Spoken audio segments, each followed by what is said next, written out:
Are you thinking about purchasing a home in Arizona and you can't decide if you want to go with a new construction home or a resale home? Well, in this video, I'm going to talk about the good, the bad, and what makes sense. By the end of this video, you'll be able to decide what works best for you and your family. By the way, my name is Yolanda Street. I'm part of the Living in Phoenix team. I get calls, texts, emails every day from people just like you that's wanting to relocate to Phoenix and the surrounding areas. If you're thinking about moving here in the next 12 months, 12 weeks, 12 days, or even one day, definitely reach out to me so I can make this transition as smooth as possible for you. Now, let's jump into this video. First, I'm going to tell you a new construction home.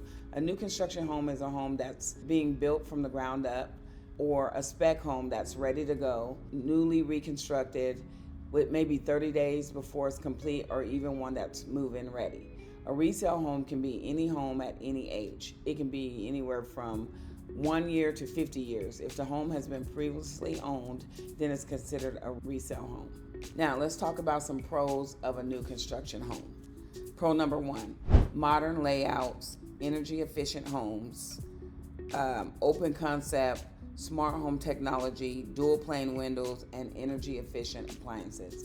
When you go to a new construction home, those are all things that you're going to find in the new construction homes. New construction homes always have the most up-to-date things that's going on with the smart home technology, the better windows, dual pane windows, open floor plans. That's all the type of things you're going to find in a new construction home. Now, pro number two, customization, especially if you're building your home from the ground up.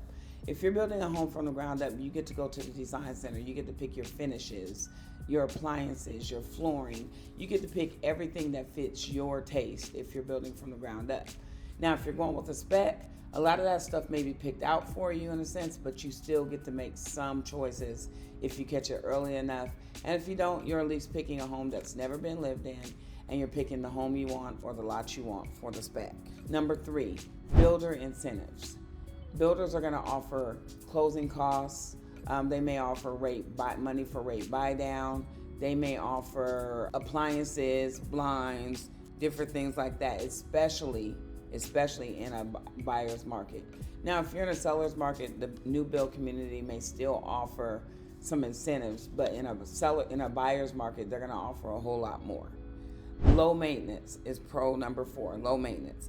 Because everything is going to be brand new, the AC, the water heater, the roof, you're going to have some you're not going to have hardly any costs the first few years of you moving into the home because everything's new.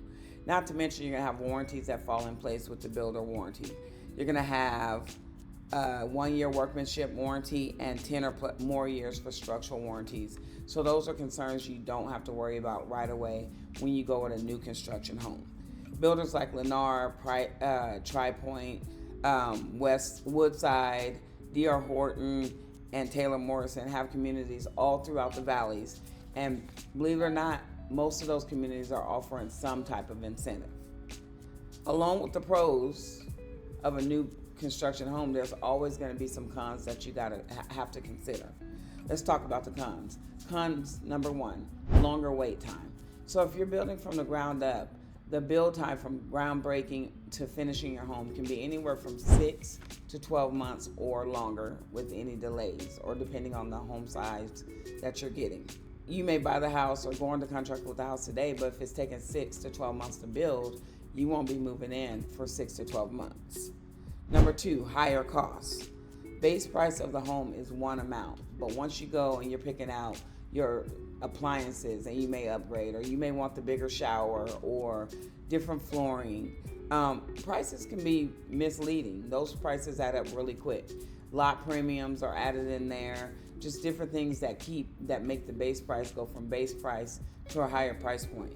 If you're not dealing with a home builder that when you walk into the model, what you see is what you get, then there's going to be some additional costs on top of the base price.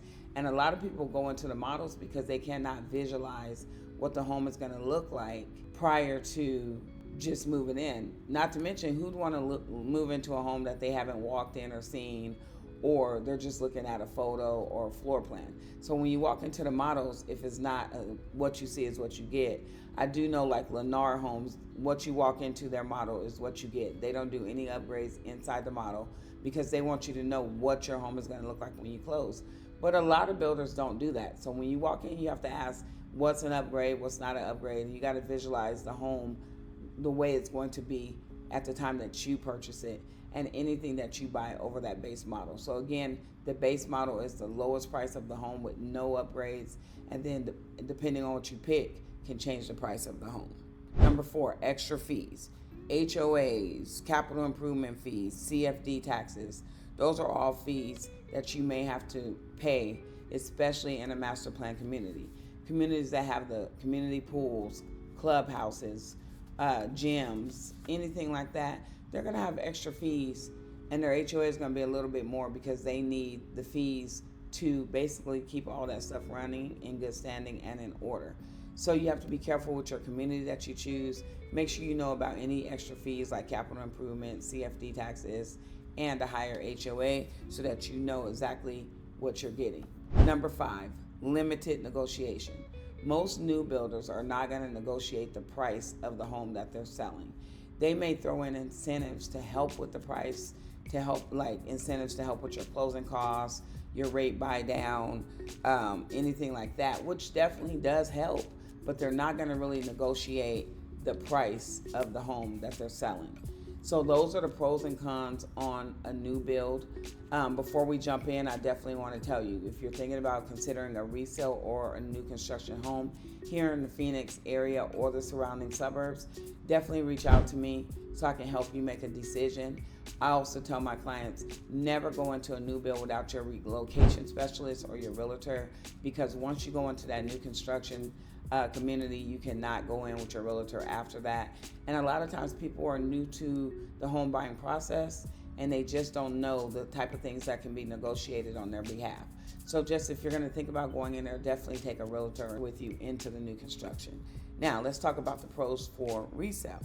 Pro number 1, established neighborhoods. Mature trees, mature landscaping, lots may be larger, and established amenities. Pro number 2, lower cost per square footage. So you're going to find that you get more home for less money compared to what the new builds are offering, and the price per square footage is going to be less. Number 3, no construction delays. What do I mean by that? I mean, when you go in and put your offer in, anywhere for a resale home can be 21 to 30 days. Once you close on that home, you're free to move in at any time. So you don't have to wait to 6 months or 12 months for the home to be ready. Once you close on the home is yours. Get your keys, move in. Number 3, negotiation power. You can negotiate the price of the home. You can negotiate seller concessions, and you can negotiate any repairs that you want done on the home. This can be done at any time, but especially in a buyer's market. When you have a buyer's market, the seller's going to be more amped to do some of the things you're asking, because there's plenty of homes out there on the market and plenty of homes that you can choose from. Number 5, unique character. So you're going to notice that some of the architecture may be different. Their charm may be different. Any remodeling done makes a home have its own personality, especially homes with no HOA. If you're in a neighborhood with no HOA, each home is going to look different. Each home is going to have their own personality and their own charm.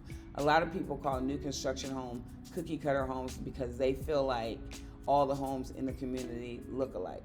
Well, in some older communities, then you're going to find that you get more of a variety of what the home looks like.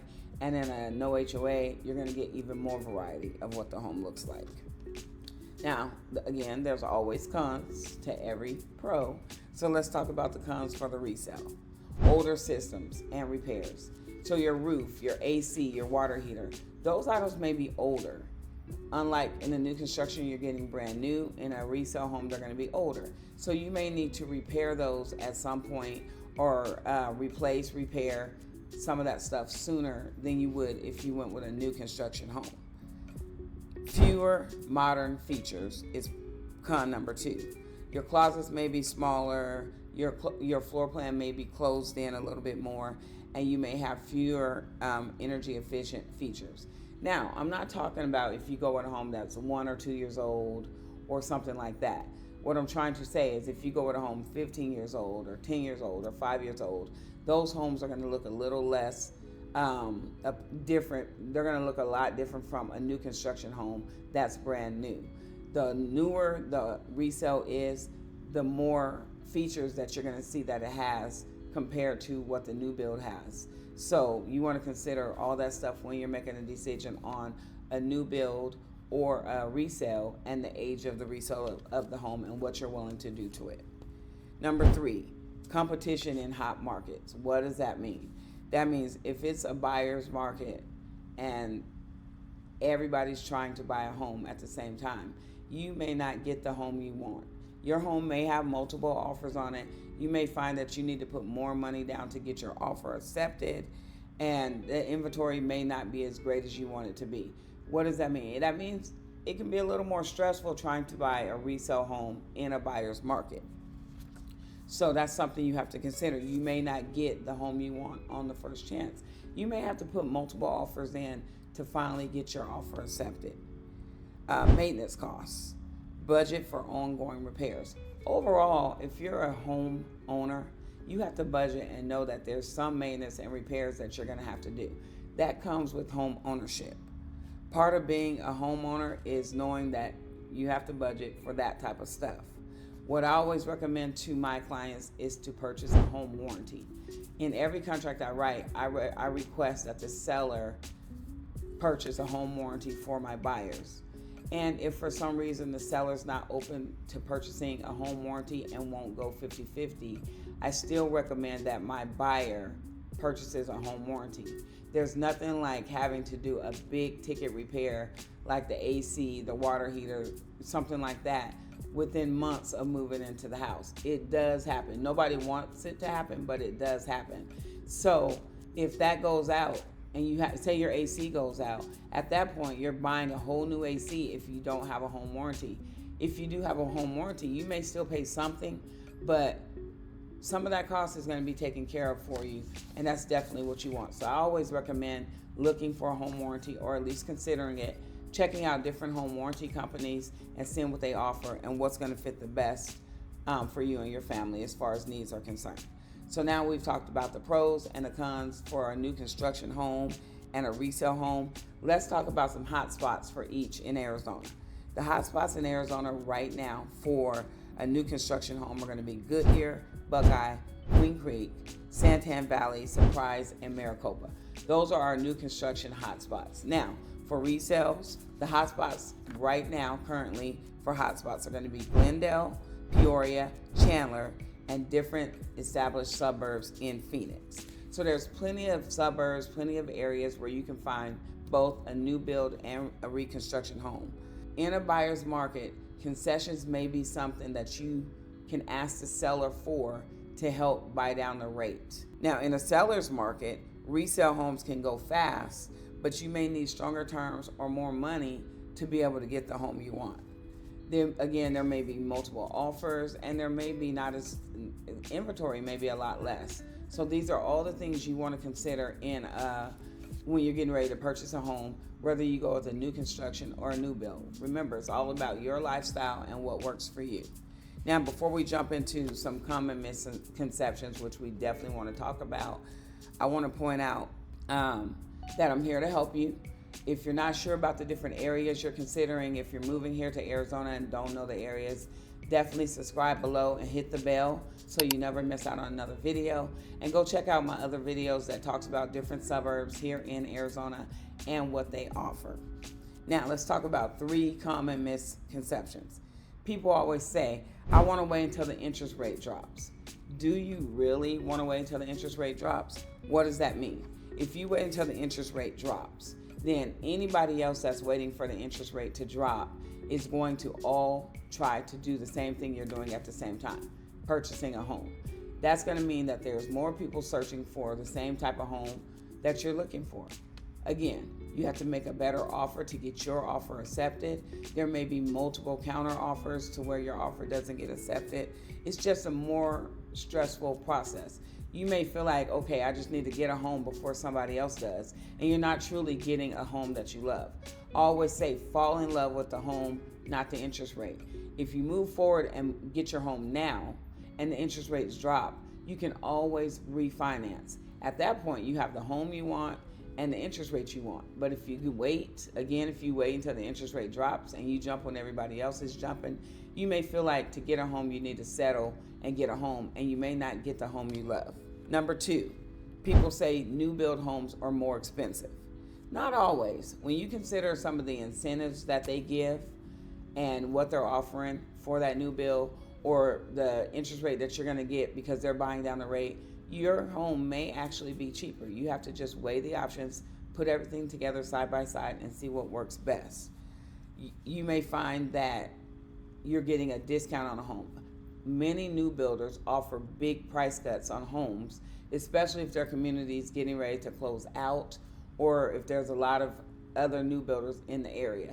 Check out some of my price cut videos. Sometimes you get anywhere from $50,000 all the way up to over $100,000 on a discount on a home. If you're finding a price cut home, you might find that the new builds are least expensive, or if you're getting great incentives, it may actually help bring that cost down also. Misconception number 3, resales don't have value. That's not necessarily true. Resales can appreciate a lot faster in a more established neighborhood. So if you're moving into a resale that's completely established, has everything around it from stores, great schools, hospitals, you may find that that home holds its value and appreciates fairly quickly. Again, something you have to check out prior to making a decision so you can get what's working best for you and your family. Now that we talked about the pros, the cons, it all boils down to your timeline on getting into a home, your budget, and your lifestyle. If you're relocating here to Arizona, definitely reach out to me so I can help you out, and we can come up with a plan that's going to work best for you and your family. My name's Yolanda Street. I'm part of the Living in Phoenix team. Can't wait to hear from you and meet you out there on the street.